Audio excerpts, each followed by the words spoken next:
For 15 years, the story never changed. Grandpa left nothing. No money. No property. No inheritance. Just memories and an old toolbox no one wanted. That was the version everyone told. Calmly. Casually. Like it was settled fact. And because everyone told it the same way, I believed it. I was 16 when he died. Old enough to remember the funeral. Too young to question paperwork. I remember standing beside my mother as relatives murmured about how hard it was, how sad it was, how there really wasn't much to divide. No lawyers. No meetings. No envelopes. Just closure. Or so I thought. Grandpa and I had been close in a quiet way. Not the kind that shows up in photos. The kind where he let me sit beside him in silence while he fixed things. Where he asked questions he didn't interrupt the answers to. Where he never rushed me. He called me kid, even when I wasn't one anymore. And sometimes, when no one else was around, he'd say things like, "You pay attention. That matters." At the time, I thought it was just encouragement. Now I know it was something else. After he died, life moved on quickly. Too quickly. My family wasn't cruel about it. Just efficient. They packed up his house. Sold what was worth selling. Donated the rest. No one asked me if I wanted anything. I didn't ask either. Because I trusted them. Whenever Grandpa came up, the phrase was always the same. He didn't leave anything. Not much. Not anything of value. Anything. Years passed. College. Work. Bills.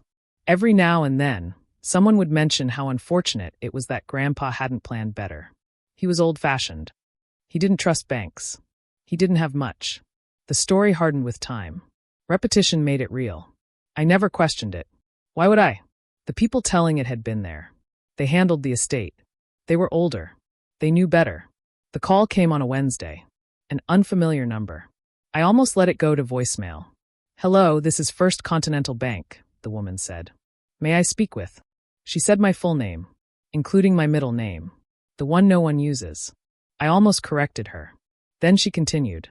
"We're reaching out regarding a dormant account that has been flagged during an internal audit." I frowned. "I think you have the wrong person."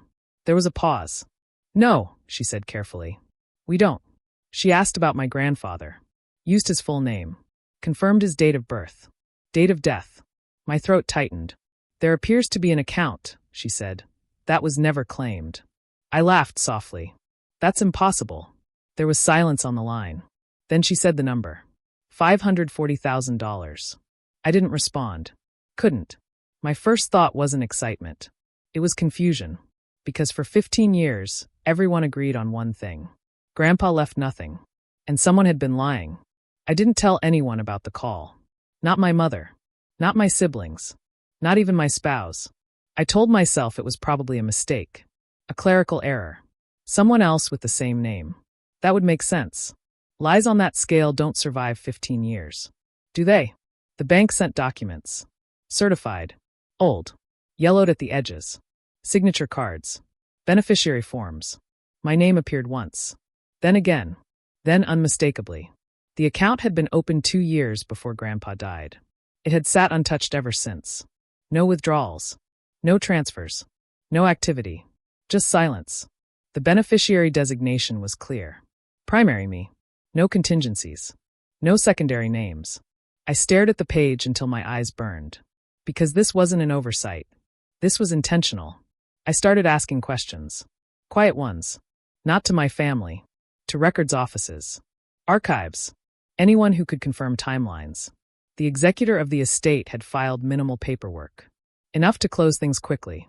No mention of external accounts. No follow-up. No audit triggers. Legally, it wasn't fraud. Ethically, it was something worse. It was erasure.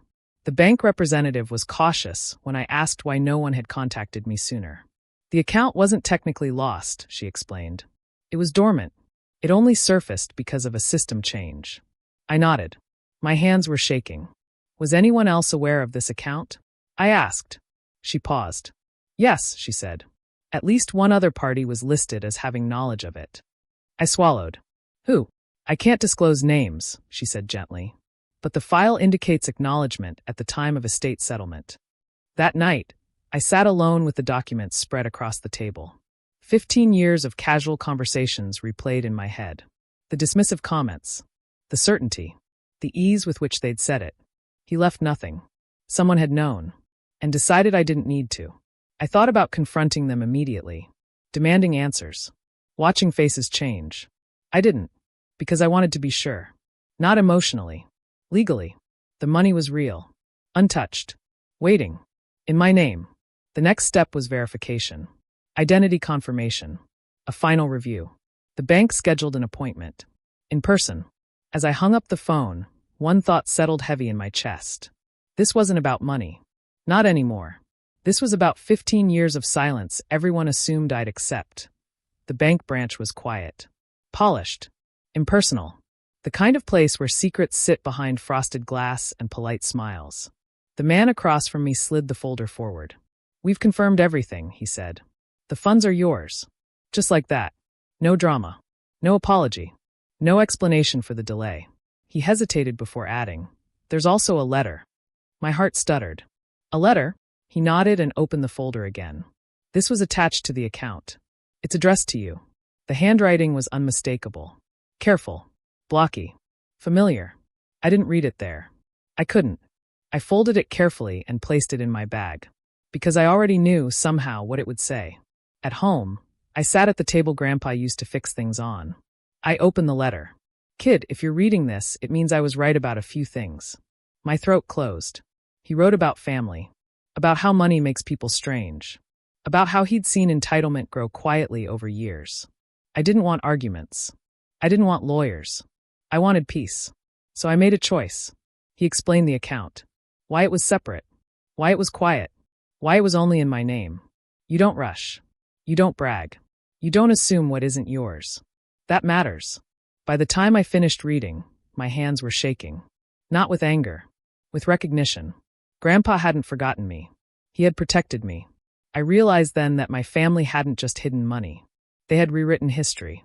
And for 15 years, I had played along. I folded the letter. Looked around my quiet house. And understood something clearly. They still thought I knew nothing. The money would be released in days. The bank had already begun the process.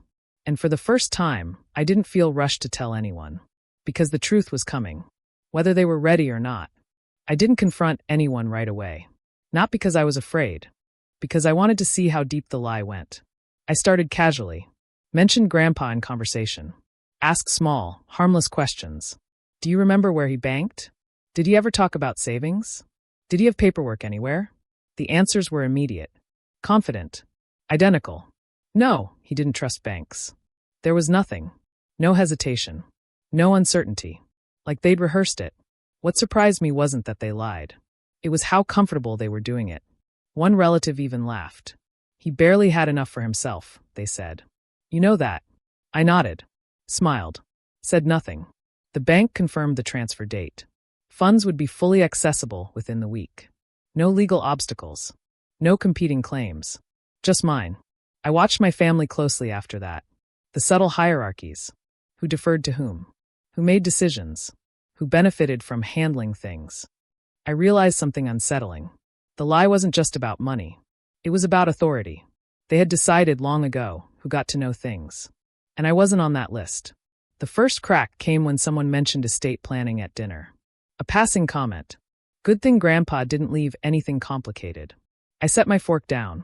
Looked up. Actually, I said, are you sure about that? The table went quiet. Just for a moment. Then someone waved it off. Oh, you know what I mean. I did. And so did they. That night, I checked my account again. The balance was there. Pending. Real. And for the first time, I felt something close to anticipation. Not for the money. For the truth finally having weight. People don't confess immediately. They test first. A few days later, someone called. Casually. Asked how I was doing. Then asked if the bank had ever contacted me about Grandpa. I paused. Why would they? I asked. There it was. The shift. Oh, no reason, they said too quickly. Just curious. I let the silence stretch. They filled it with nervous explanations. I said nothing. The next day, another relative reached out. Different tone. Softer. Almost apologetic. They mentioned Grandpa again. This time with uncertainty. Do you remember if he ever talked to you about finances? I smiled. I remember him talking about trust. That was enough. Word spread. Not that I knew, but that I might. The story began to bend. Now it wasn't nothing. It was not much. Then nothing significant. Then we thought it was handled. No one apologized. Not yet. They were still hoping the truth could be negotiated. The bank notified me that the transfer was complete. $540,000. Settled. Final. I didn't announce it. I waited. Because Grandpa had waited too. The confrontation came without planning. Someone finally asked directly. You know about the account, don't you? I looked at them. Calm. Yes, I said. The relief on their face lasted half a second. Then panic set in. They started explaining. Talking fast. About how it was complicated. How they meant to tell me. How it didn't seem important at the time. I listened. Didn't interrupt. Because explanations reveal more than silence ever could. They admitted they knew. That Grandpa had told them. That they'd assumed I wouldn't need it.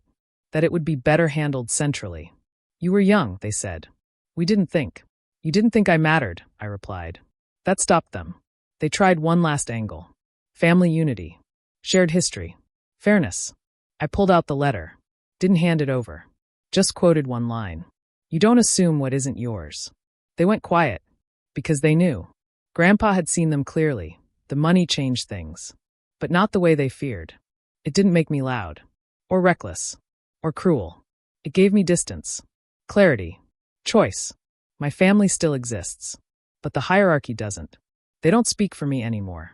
Don't manage things on my behalf. Don't decide what I can handle. They lost that authority the moment the truth surfaced. I think about Grandpa often now. About how patient he was. How deliberate. How he understood people better than they understood themselves. The account wasn't forgotten. It was hidden. Protected. Waiting until I was old enough to see clearly. For 15 years, they said he left nothing. What he actually left me was certainty. And a reminder. Sometimes the inheritance isn't the money. It's knowing exactly who people are when they think you'll never find out. Thanks for listening. Don't forget to subscribe for more stories like this.